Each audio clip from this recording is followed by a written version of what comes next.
Nandito po tayo sa isang transit airport kung saan ako po ay mayroong mga 45 minutes before boarding. Papunta po tayo sa isang malayong lugar, mga kababayan.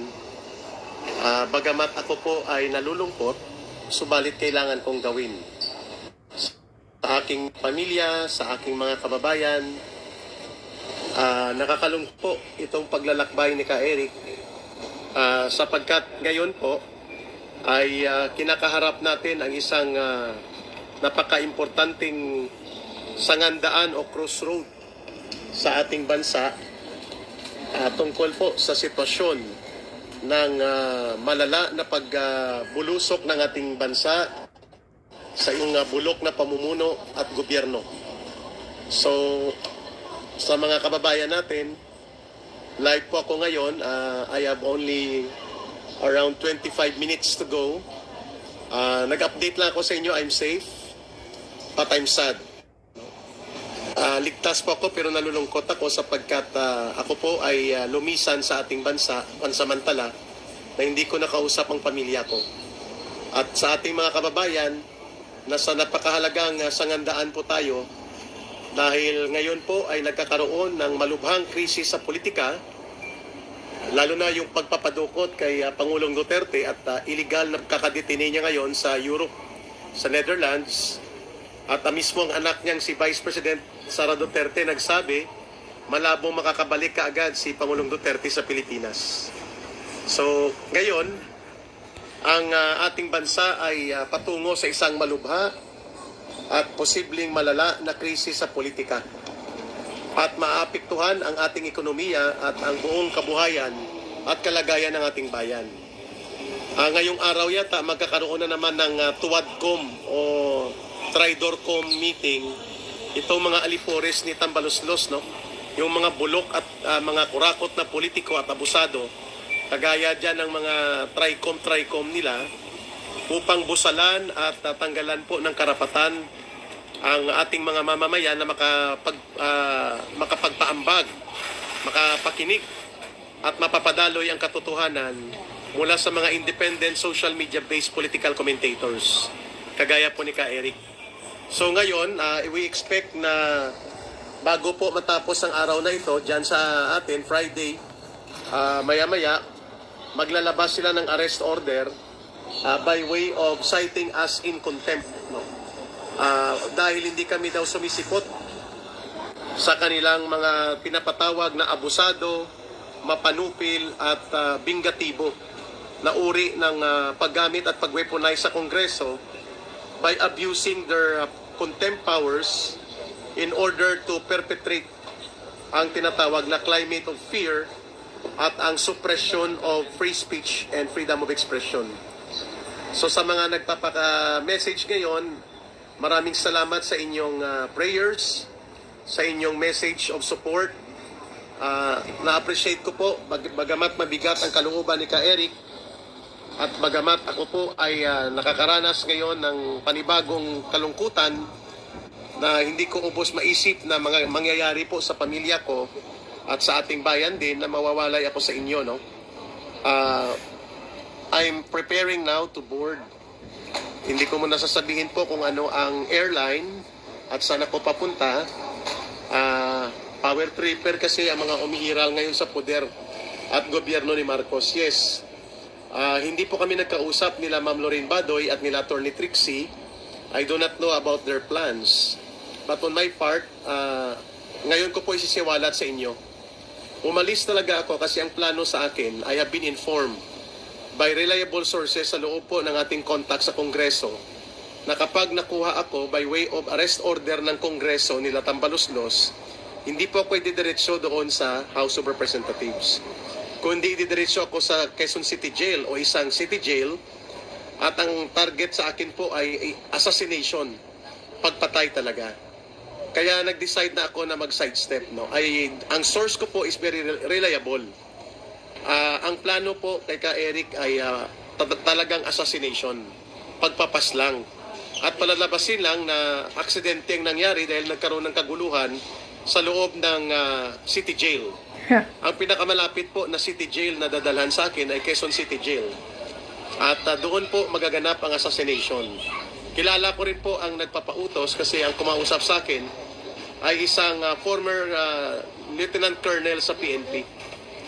Malapit sa akin at ngayon ay nakakahalubilo niya itong kongresista na utak pulbura. Yun na lang siguro ang tawag natin sa kanya ng utak pulbura na kongresista.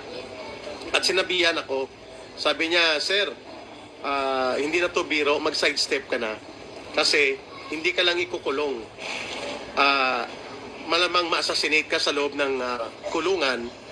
Either ikaw ay palalabasin na binangungot pero ikaw ay sinakal ng unan at upang hindi makahinga o ikaw ay sasaksakin sa loob ng kulungan.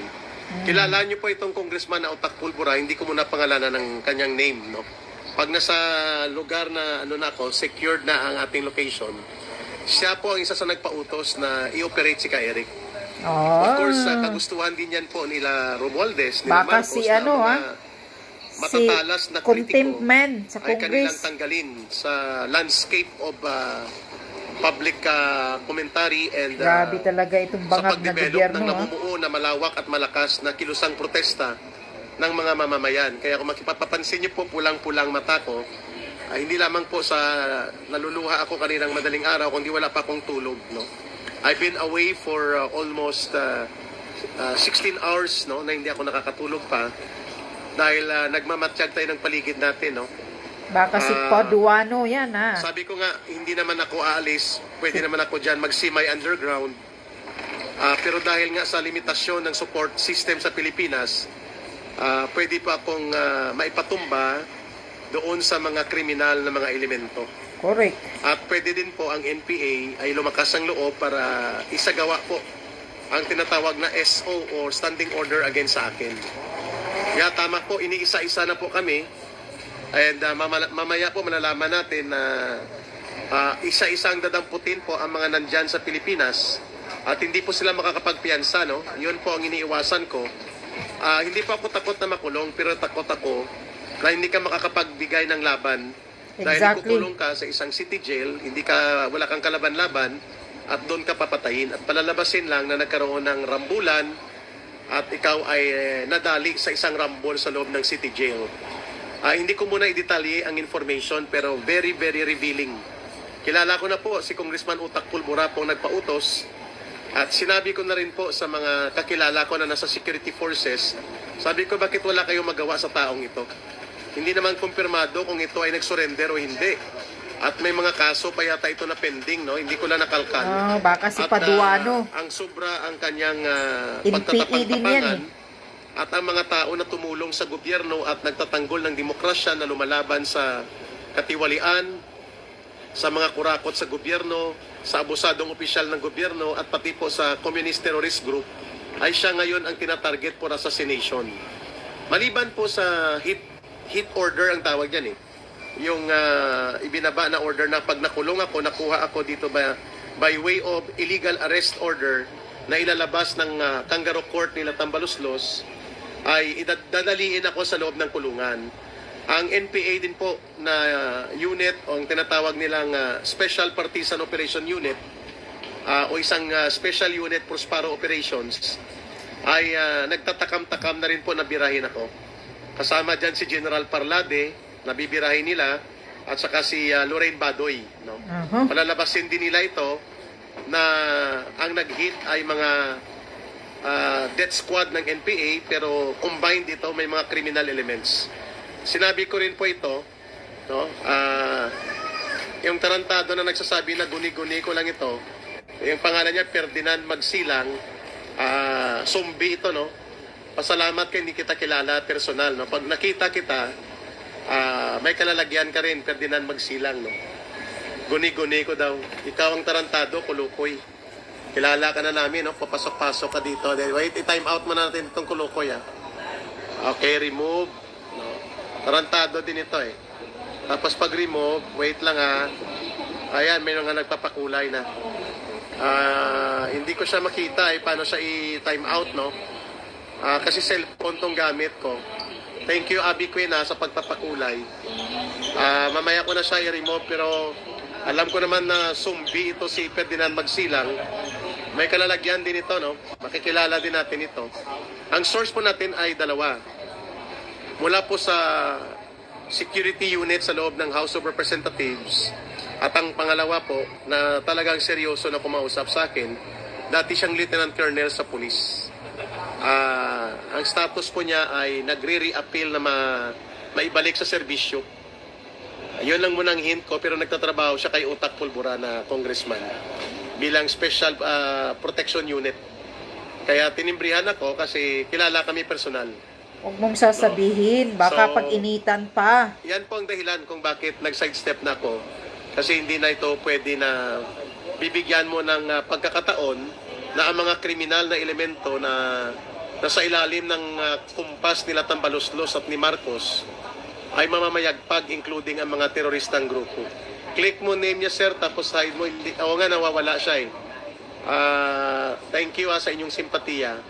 Pasensya na kayo kung medyo napikon ako doon sa tarantado na yun. Guni-guni daw.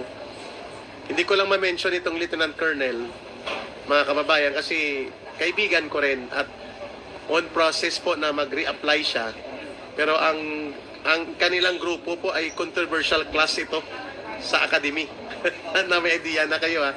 Controversial, member ito ng controversial class sa kanilang academy. Okay? Bakit 1K plus na lang ang subs mo ngayon?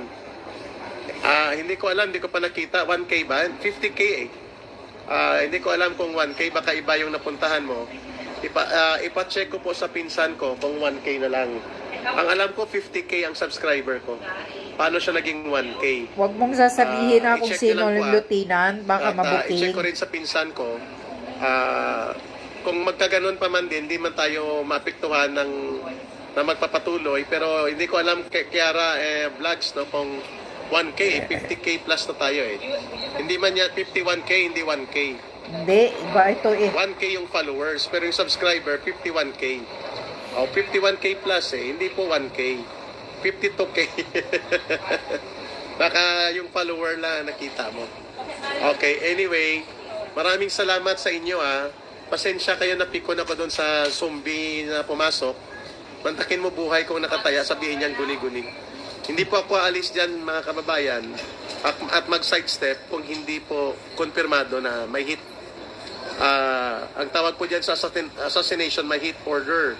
Sa NPA pong tawag dyan SO, standing order. So, i-detalye ko po pag nakasettle down ako because I only have, nagpiprepare na magbo-boarding.